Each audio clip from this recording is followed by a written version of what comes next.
One, two, get down. Get down. Two, one, two, get down. What is the deal, beautiful people? My name is Ramon. Welcome to the channel. And here we talk about all things photography all day, every day.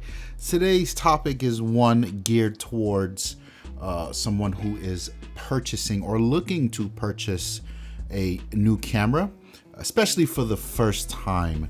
I know it's super overwhelming. We've all been there. Me personally, you had to start somewhere, right? And there's so many different avenues and resources available to you to sort of get you down that path on what camera is really right for you, because there's no perfect camera or no best camera per se, but there is a camera or a group of cameras that can serve your needs in your very niche portion of photography.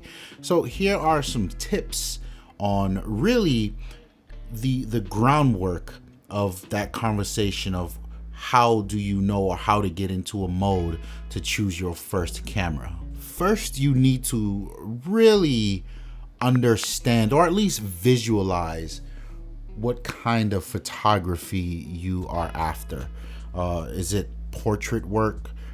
Portraiture is a very popular thing, and I get it, right? Anything with people is easy for viewers or would-be viewers or whatever you call people viewing art to connect with, because it's as human beings, we like to see human beings in shots. It means so much more to us. It's something we can relate to. Then there's landscape stuff, right? Sort of that lone wolf out in the wilderness by yourself, just you and your creative thoughts and your work. And then there's like street stuff, a lot of wandering the street and looking for the stories to unfold. There's astro stuff, there's macro. I mean, the world of photography is so vast.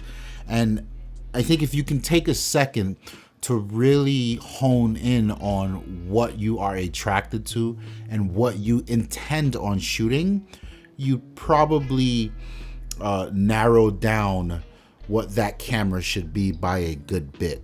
And yes, there's a lot of technical things behind this. Like if you were to say to me, hey, I'm looking to get into landscapes, then I would want to suggest something with great dynamic range. And generally speaking, you're talking about bigger sensors. So some APS-C stuff for sure, some full frame stuff. And that now starts to mold a lot of your options out there. So Micro Four Thirds would be out. And I'm not saying Micro Four Thirds isn't good for landscapes, but you're looking to maximize the resolution, the dynamic range, and the type of file for editing and whatnot. So you'd probably end up in like some really high megapixel APS-C cameras, and you can, you're looking at entry level to just I guess enthusiast or pro level full frames. It depends on your budget, but thinking about what you want to do will greatly help you identify the tool. Secondly is the budget, right? And I feel like this is the one that a lot of people get tripped up on, and it can be a little touchy. I mean, you're talking budget, it's your money, and however you acquire that money means a good bit to you, and it should be considered in spending a camera, because a camera is one of those things.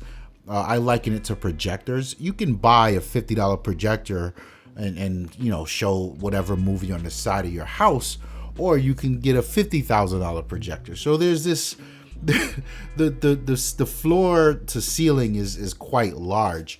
And I think oftentimes people ask about these things. They do their research, which is good. And then they say, okay, here's the things I need, A, B, C, X, Y, Z. And then they don't often have a budget in mind. And when they present that to whomever is helping them guide that decision, they get this sticker shock. And it doesn't have to be that way. So what I would do is tip number one, after you've identified the kind of shooting you like, then really just give yourself a realistic budget.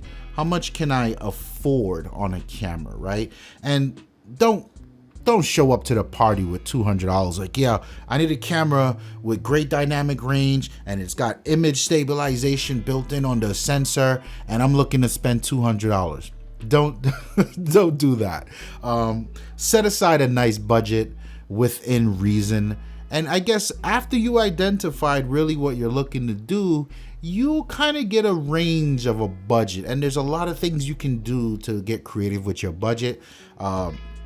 Be it buying last generation things, because a lot of these cameras, the Mark 1s, the Mark 2s, the Mark 3s, they are incremental updates, and a lot of them are very nuanced features that are being added that may not apply to a beginner. So you'll be able to get, like, let's say the Mark 1 of a specific camera that's got everything you need, but is significantly less than the Mark 2 or the Mark 3. And then you can also go used. You know, buying used cameras is for me, it's been a great way to go. You save some money and you get as close to the latest tech as possible. And step 3, if you have identified what it is you want to do and you identified a budget and there is no room for creativity there, it's okay. Fall back on your smartphone and just continue to save. This is something that when I presented to different people that were in this scenario, they were kind of like, oh shit, you're right. So instead of, you show up to the party with $600 and the camera that really suits your needs to the T is like $600, $700, $800, you're looking at another $100 to $300 you can save up that'll absolutely get you there. I think you should just pump the brakes. Give a little more time to acquire some more money. Put your $50 a check down, or $50 a month, whatever it is. And in a few months' time, you will have that camera. And in the meantime, you can use your smartphone to try it out, right? You can absolutely take your smartphone out and get some landscape stuff, get some street stuff. And what that really does is it reaffirms the decisions you made in point number 1. What is it you're trying to shoot? What are you drawn to? You get to practice that some. You get to learn about composition. And then when you get your camera in hand, things like composition, things like exposure won't be so scary because you've already been practicing it on your smartphone. So yeah, this bit of advice, these 3 things, I think will arm you with all the knowledge you need to present someone to help you get a camera that's really suited for your needs and your vision and your artistic direction. And I want to hear in the comment section down below any other tips that you guys can offer for would-be beginners on how to purchase their first camera. My name is Ramon. Thank you so much for checking out the video. Hit that like button if you like it. Don't forget to subscribe to the channel. Plenty more content coming, and I'm out of here. Get Peace. down.